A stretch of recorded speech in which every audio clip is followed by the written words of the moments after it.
Hello, hello, hello. This is your African diaspora teacher coming to you from far and near. Today's episode is inspired by a lady called Grow With Me in a Cape Verde. Um, how many people saw the boot camp that Wode had for Ghanaians or held in Ghana, not for Ghanaians, how many people saw that?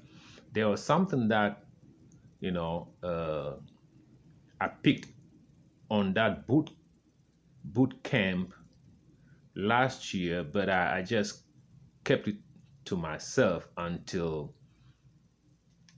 this lady called Grow With Me, an interesting lady, you know, uh, also was it was a complaint and also at the same time uh, admiration for Watermeyer.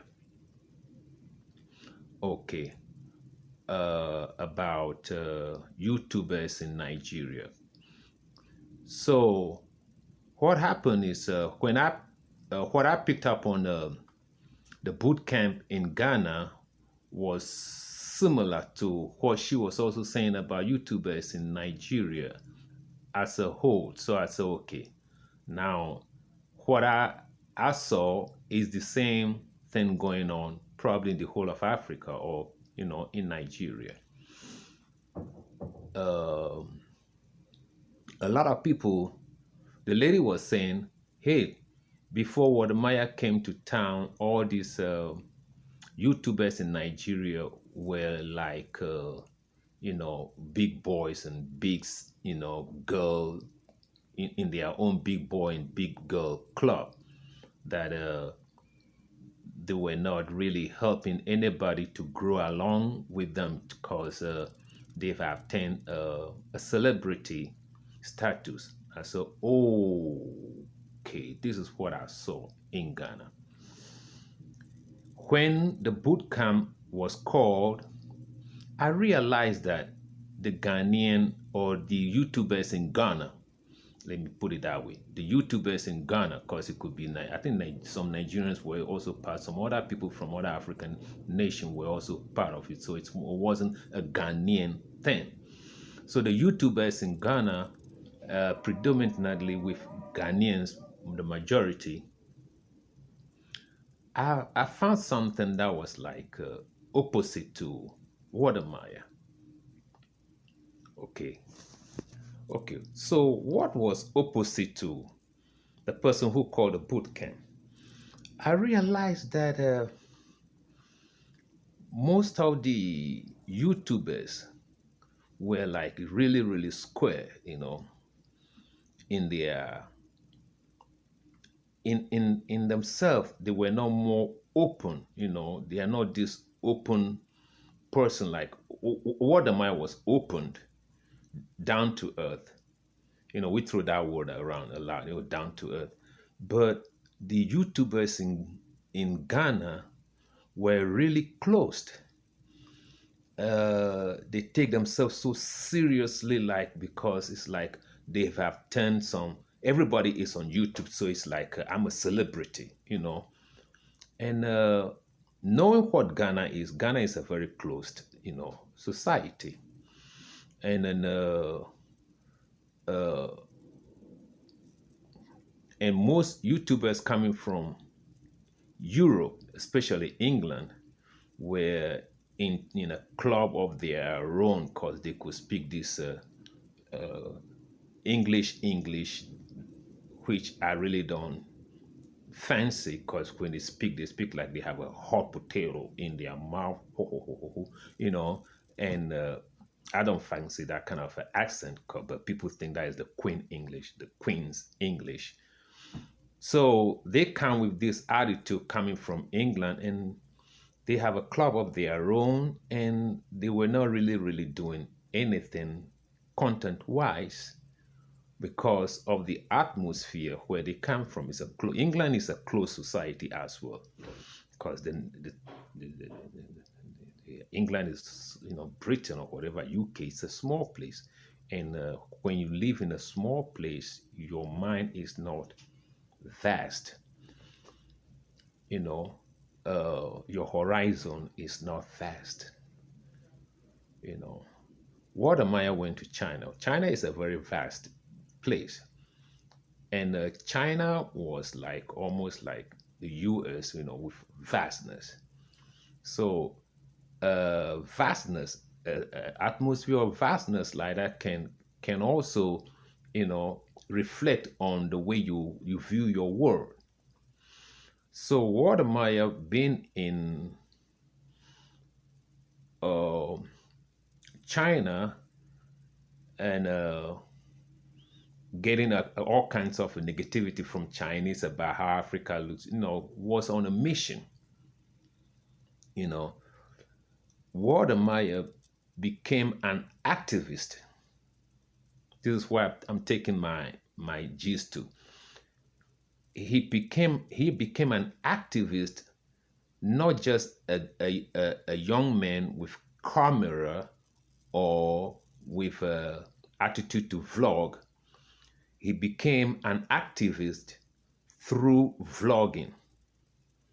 This is what other people in Africa lacked.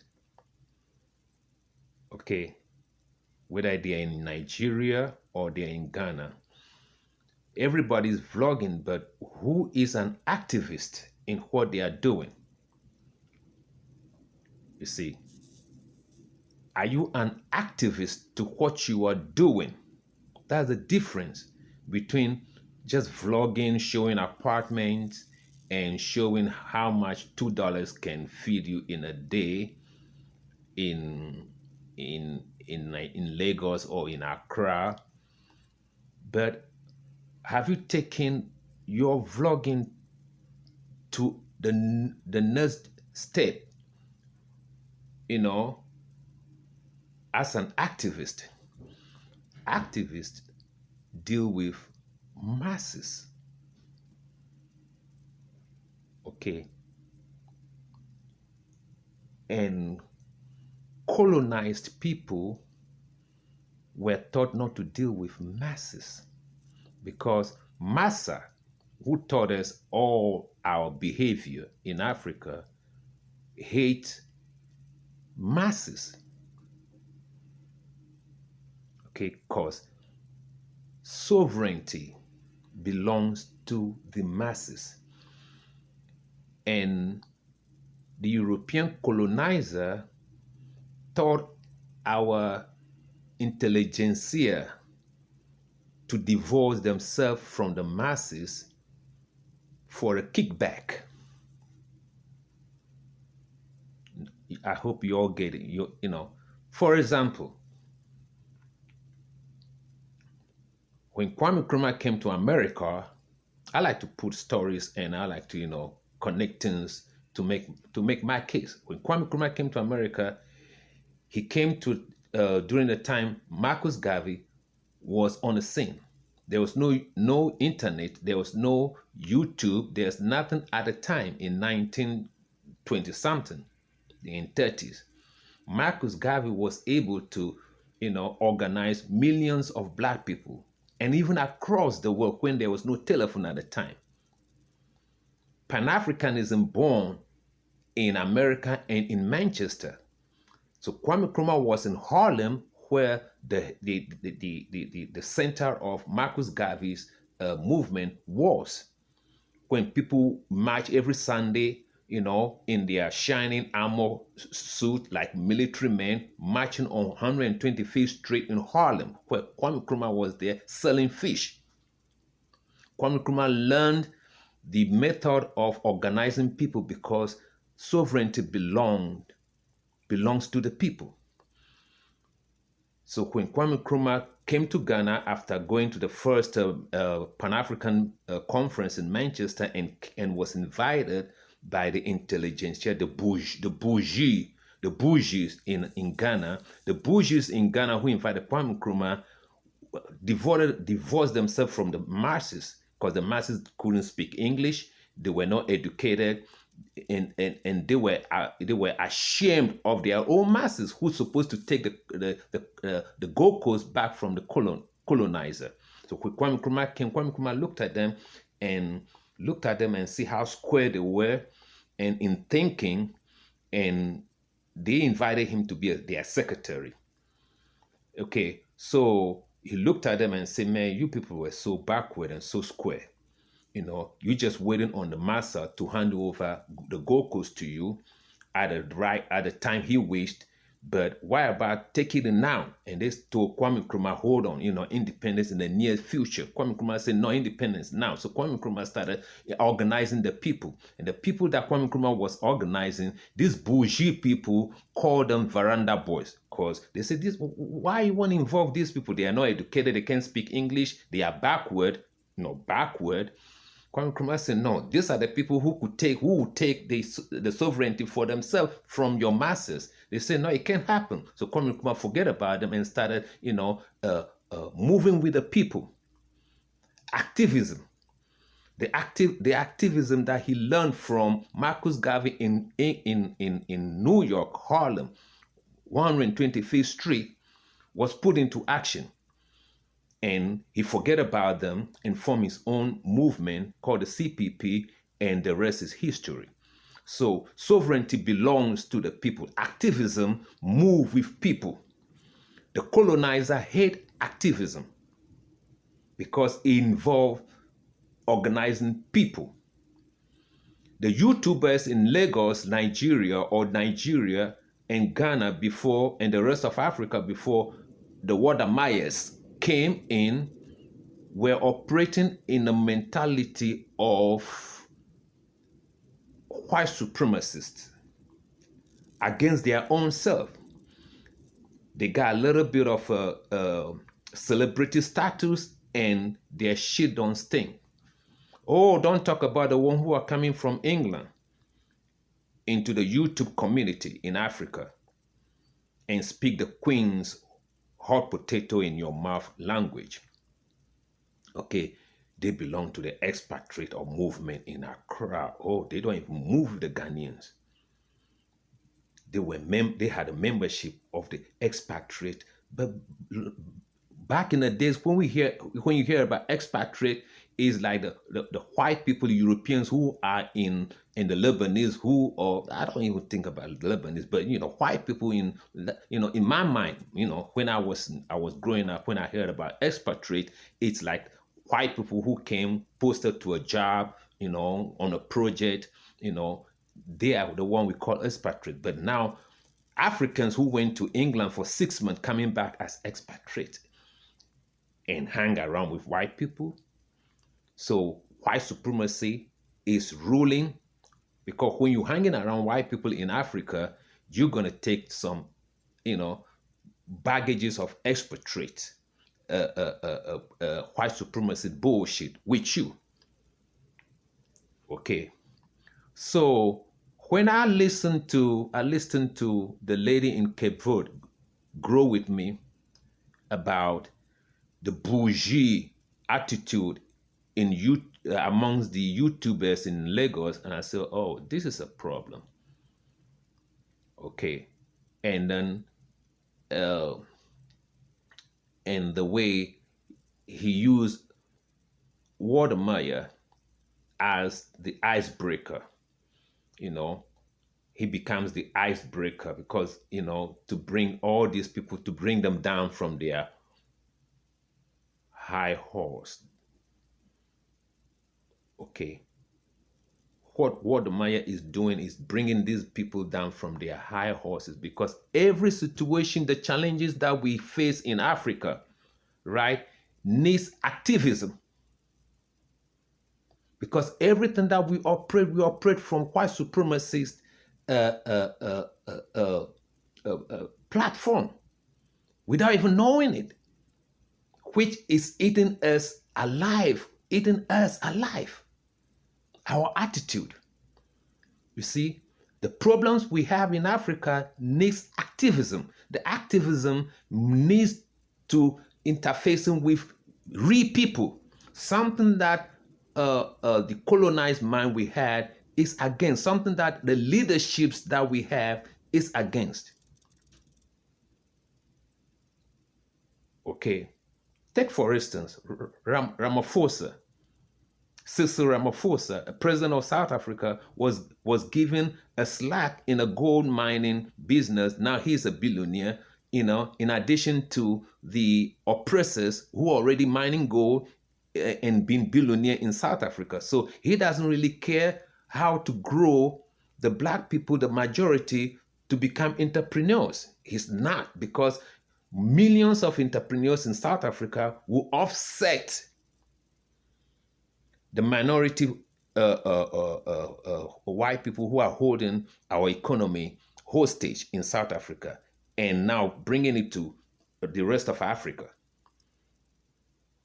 The apartheid people, the people who were engineers of apartheid, said if they had known that there's so much money in Africa, they would have given up apartheid a long time ago. Because when they given up apartheid in 1994, and become accepted as Africans, look at their enterprises.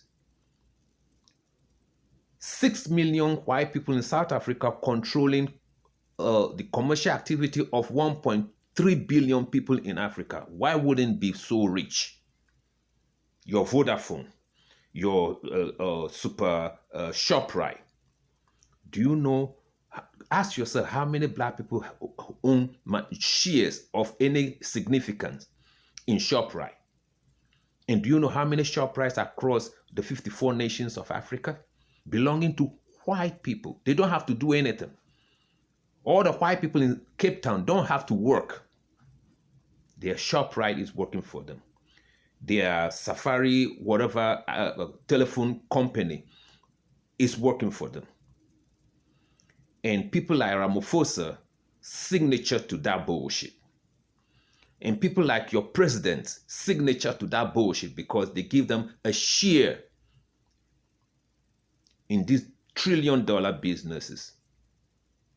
But what our activism would do is to highlight small businesses, encouraging them with our pocket money so that we can take some of this chunk of this market. Our activism. Okay. Back in the day before Wode came on, guess who was doing this activism? Who knew Dynast? Search for Uhuru. Dynast was coming to Africa and patronizing village restaurants and village hotels owned by Africans. Everybody that was back in 2014, 15, or 16, around that area. Everybody was on this brother. Why are you showcasing only this, the bad part of Lagos, the bad part of Nigeria? Why can't you go to all these big businesses, all these beautiful hotels? And Dana said the beautiful hotels were for Lebanese and white people and Europeans. Hello? How can you say you are proud Nigerian and want me to come from America and go and lodge in a hotel belonging to, foreigners? You see, so back then, the only thing that we saw in YouTube about Africa was these beautiful postcards of cities across Africa. Nobody was really doing, not too many people were doing, re-vlogging, live vlogging. I knew few people were doing it, Wode also came in. Okay, so when Wode came in, we moved away from looking at the postcards, the beautiful postcards of Cairo, Johannesburg, Nairobi, Accra, Lome, Abidjan. They were in a postcard, and it's always titled, what TV will not show you, the Africa that TV will not show you in the West, or the Africa that television will not show you. Those are the way they title them. And we were happy to see these, beautiful cities, in postcard until people like Wode and all the rest, doing real life vlogging, meeting real people in these cities that we saw beautiful. That was like, changed the whole game. Okay, but that was activism. Then Wode married his Africa to the World to what Dynast was doing earlier by patronizing local entrepreneurs, local hotels, local restaurants. Wode married the two, okay, together, and keep evolving, morphing into something else, that was activism. That activism was not present amongst the people that Wode had a boot camp with in Accra last year. I didn't see, and he was trying to advise them, go to the local people. These people in Accra boot camp, when you know them, you find out that they were too cute for local areas, too cute for village settings. They don't want to go to the village. They were in Accra. Everybody is in Accra. Want to, sip champagne, wine, holding wine glasses. They were just too cute to go to the rural areas. And Wode was advising them, put some activism. He didn't put it like that, but what it is got to put some activism to what you're doing. You see, enough of showing beautiful apartments, go to the people. You see, Kwame Nkrumah went to the people. And going to the people, Kwame Nkrumah, I read in one book, one of his book, he said, when you go to these local people, learn their language, enjoy their food, and learn their language. That is Kwame Nkrumah. Okay? Don't say their language is too hard, their language is this, their food is not this. Enjoy the people. That is what Kwame Nkrumah was called, Kwame Nkrumah showboy. People are trying to tarnish him out till today. His enemies are trying. Some people even say he's not from Ghana, he's from Liberia. Last year, somebody was interviewed, and this fool had the nerve to say Kwame Nkrumah is not even a Ghanaian. That's how bad. But Kwame Nkrumah is growing in popularity. And all the people who opposed him, none of them wrote a book about it, what we could do about white people, what we could do about the system. None of them wrote any book. Have no idea. The only thing they say is capitalism. But there was capitalism before white people came to Africa. But the capitalism that Africans have had a human face to it. But the capitalism we have today has a beast to it. That's what the rich people in Africa can set up no factories, especially the ones in government. They are so rich. These people are so richer than when Dangote started cement factory. The money that most of these our senators and our politicians have in any country, I am not going to mention one particular country, these politicians have more money than the time Dangote was about to set up his first cement factory. More than the money that Unison, car manufacturer, industry, had for the first time when he wanted to venture into, but they won't set up no industries because their capitalism, their worth was rooted in white supremacy. White supremacy divorces you from the masses, and that's the only way you can control your money. You see, white supremacist capitalism, the American type of capitalism, do not allow you to share your wealth. Because Americans say sharing wealth is a socialism and it's a communism. You see, so these people have so much money, but they don't even want to set up industries so that people can grow. So what Wode is doing is going the opposite of these people that he and Dr. Mumbi call them businessmen. Our politicians are businessmen. They cut deals with people who are about to come and rape us, and they cut their deal in it. The multinationals who bring whatever exploitative industries to our country, they cut deals with them. You see, but what I see Wode doing is activism of believing in something. Most of YouTubers before Wode were anti-Africa, but they didn't know. Pan-Africanism and the way most YouTubers was anti-Pan-Africanism. Sometimes you don't even know that you are anti-Pan-Africanism. We don't know. You will know that you are working against yourself. So we were in a city showing apartments, just, how much a dollar can take you in Accra, that kind of a vlogging. But there are so many challenges that we got to go into so many challenges. You have to have activist intent in you, some burning desire of making change. Nobody's born to be an activist, but your desire will make you, before you see you an activist. Martin Luther King was not born to be an activist. Malcolm X was not born to be Sankara was not born to be an activist. Sankara worked with the people. Within 4 years, his agriculture initiative was still present in Burkina Faso today, that people from Ghana go to Burkina Faso to go buy vegetables.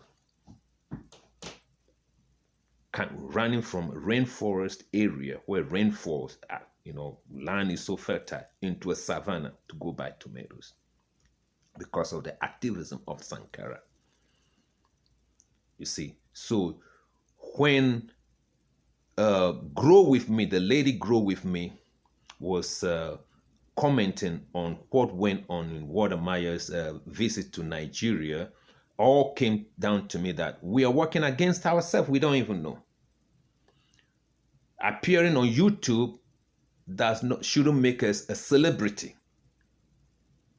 That we walk as if our shit don't stink. When we have challenges that we have to, we have to use our burning desire within us to pursue. That will make you an activist of what you are doing. Because when you are doing that, you are affecting people. Because the sovereignty of any nation in Ghana, the sovereignty of any nation in Africa belongs to the people. The people can take over their nation and their economy easily. But that is not what the leadership wants. So the industries won't come. The industries can only come by our initiative, by showcasing what we are doing, so that it can be shown that we can do it. It can be shown that a 25-year-old or 24-year-old rice farmer is not wasting her time. That somebody who came from US or in England having a good job could leave that job and come to Africa. It's not a waste of time. The national TVs are not doing that. They have all the machinery. The national TVs are not doing that. No. National TVs across Africa, they are not highlighting those things. They'll highlight a white man who come and, when they call investor. When they mention investor in Africa, guess what kind of images pop in our mind? Just as when we mention God. Investor, when you mention investor, it's like mentioning God. When you mention God, what kind of images come in through your mind? The same way they mention investor. When they mention investor, innocent don't come to our mind. Industry. When they mention investor, Dangote don't come to our mind. When they mention investor, some dirty looking person from somewhere, not of this color, is what comes to our mind with a strange hair. They don't bath even. That is what comes to our mind. Investor. Think about it. When it mentioned investor, because that is what our our television push into our mind. The daily graphics, the punch, the spectators, the Ghanaian Times, the Nigerian Times, the Kenyan Times, the Nairobi Times. Investor. Dangote don't pop up in our mind. Mr. Innocent don't pop up in our minds. So the activism of Wode is what changing the narrative, and his humbleness is bringing all the YouTubers down from their high horses. That's what I just want to add to Miss Grow With Me. You know, you inspired this commentary that I'm making, because I saw it when Wode opened the boot camp, but I was like, hold it to your chest, what you just saw, I saw it, I saw it. They were, the people were so square. They were, Wode was asking them, even question they could, they were just, they were too big for themselves. But I hope I'm not criticizing. If you, this is not criticism. This is about how we all could come together and do our activism, because activism affects the masses, and the sovereignty belongs to the masses. We have to take our sovereignty back. That's all I'm saying. Don't take it hard. Okay, the challenges are enormous, and we need to affect our people. We need to interface with the people. What Kwame Nkrumah did in 1940 something when he came down, look at all these bougie people and say, man, you people are square. And he left them, and the rest is history. Egbezanyi.